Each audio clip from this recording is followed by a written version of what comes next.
Hello, my name is John Breen and welcome to this tutorial on sharpening. Sharpening is essential maintenance for your dental instruments, and no dental kit is complete without a sharpening stone for that reason. The techniques are simple and only require minor tweaks depending on the instrument you intend to sharpen. So why do we sharpen? Every time an instrument is used, minute particles of metal are worn away from its tip, making it dull and ineffective over time. The aim of sharpening is to restore the sharp cutting edge of the blade, which by proxy will preserve the original shape of the instrument.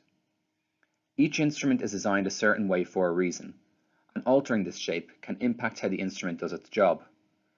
A blunt instrument can also cause clinician fatigue, as they work harder to remove deposits within the mouth.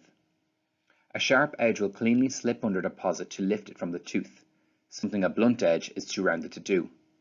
Finally, instruments that are cared for and maintained properly work as they should. Blunt instruments can cause tooth damage and prolonged surgeries, compromising the level of care we are promising our customers. So we know why we should sharpen, but how do we know when we should do it? That depends on a couple of things. How often are you using your instruments? Is it weekly, daily, multiple times a day? The blade is worn every time it is used, so the more frequently you use an instrument, the more often you will need to sharpen it. How difficult was the surgery? Patients with tartar buildup will require more attention than others. One surgery could blunt your instrument more than 2 or 3 other surgeries on patients with less deposits. Do you find scaling becoming increasingly more difficult or taking longer? You will feel the difference a sharp instrument makes when compared to a blunt one. All these factors mean there's no set answer on when to sharpen, but a good rule of thumb is to lightly sharpen after every procedure. This is good practice, and it means that you will never be in a situation where you have an anaesthetized patient in front of you with an unsharp instrument. For those of you just beginning, a quick way to test the sharpness of your instruments is to use it as you would on a tooth, but on a plastic rod like a toothbrush handle.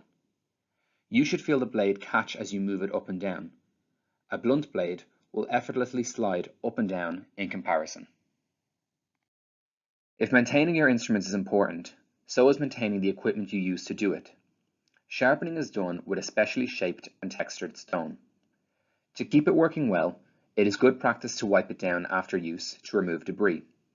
Likewise, it is good practice to alternate the areas where you are sharpening, to prevent grooves and uneven surfaces developing which would sharpen instruments incorrectly. A lot of people ask if they need to use oil while they sharpen, and while it is not completely necessary, it does have its benefits. Using oil helps to trap all the residue after you sharpen. It also lubricates the stone to avoid surface friction and leaves a nice surface finish on the blade. Once you have successfully sharpened your instruments, you need to keep them sharp until it is time to use them. This is ideally done by using cassettes to store them. Loosely storing your instruments in a box or a drawer means they can roll around and bump off one another, blunting them in the process. A cassette neatly stores them, preserving their sharpness for surgery and also making it easier to autoclave them as a set. Rubber caps to place over the tip during autoclaving do exist. However, they can do their own work at blunting the instrument, as they are pulled on and off, similar to putting a needle through a rubber cap of a medicine bottle. It is a minuscule difference, but it does make a difference. We are going to start by looking at how we sharpen our hand scalers and our hand curettes. But before we begin, there is a very important landmark you need to locate on each instrument first. The terminal end is the shaft that extends from the end of the blade face to the first bend in the instrument. It varies for each instrument, but the same principle applies. You can see on screen we have our universal curette on the left, our Gracie curette in the middle, and our universal scaler on the right.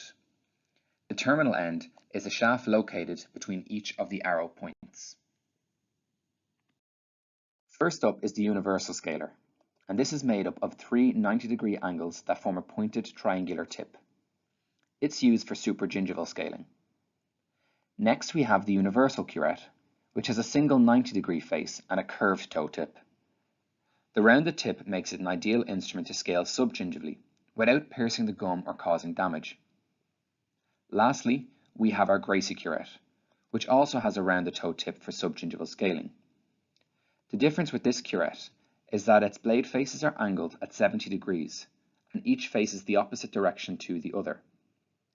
It's an excellent tool to scale when the 90-degree face of the universal curette isn't angled enough for the cutting edge to achieve contact with the tooth or deposit because of its shape and curvature. Because each instrument has different angled blades, they need to be sharpened accordingly, and that is where the iM3 sharpening guide can help. This chart has been developed with an easy color-coded system to help you angle your stone correctly against the relevant blade face. It can be conveniently folded around the table for quick access when sharpening after each procedure. To use, the tip is placed at the point on the chart where all lines meet. You then line the terminal end of your instrument parallel to the axis. The sharpening stone is then positioned at an angle based on the color system. Yellow and red for universal scalers and curettes, and grey for Gracie curettes. When your instrument is in position, take a sharpening stone and place it at the respective angle. In this case, I am working with a universal scaler, so I will use the red and yellow marked zone. Move your stone in an up and down motion, starting at the back of the blade and working your way towards the tip. This sharpens the entire blade face evenly.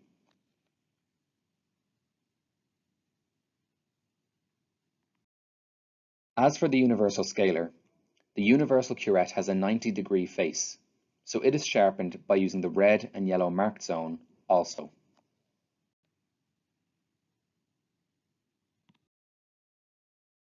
For Gracie curettes, we'll use the same technique as before. However, we will angle the stone towards the grey marked area, which will comply with the 70-degree angle of its blade faces. For all three instruments, we will need to sharpen each of the blade faces on both ends on both sides. On a Gracie curette, this is only one side per end. Next on our list of hand instruments are elevators and luxators, both of which play their own very important part in tooth extraction. First up are luxators, which are used to cut the periodontal ligament and therefore always used before an elevator. Elevators are used after the periodontal ligament has been successfully cut to elevate the tooth out of the alveolar bone. They come in two forms, usually winged elevators or straight elevators. They both do the same job, however it does depend on user's preference. iM3's ergo range of elevators and luxators should be sharpened by using the smiley face technique, while the stainless steel variety are sharpened at 45 degrees. When working with winged elevators, the edges also need to be sharpened, and this is done with a conical stone. One important thing to note is when you're working with elevators is that they should not be used like a shovel. Using elevators like this applies a tremendous amount of pressure on both the jaw and the tooth, and this can damage the tooth and also the surrounding structures. Luxators are used by inserting straight down and pulling straight back up. They have a flat, sharp blade that cuts the periodontal ligament as they do so. You should do this around each face of the tooth. To elevate, the elevator is inserted straight down. A twisting pressure is then applied to the left for approximately 10 seconds before returning to a relaxed position and applying the pressure again to the right hand side. It is then returned to its middle position and pulled straight up. You do this on each face of the tooth also. To sharpen the ergo range of elevators and luxators, draw a smiley face on the sharpening stone with MD30 handpiece oil. You sharpen the beveled end of the instrument at the back of the blade. Angle the instrument at 45 degrees and follow the curvature of the smiley face, evenly sharpening the entire blade edge. For winged elevators, work the conical stone between the wings in an upwards motion. This is a tapered sharpening stone to cater for all size elevator tips.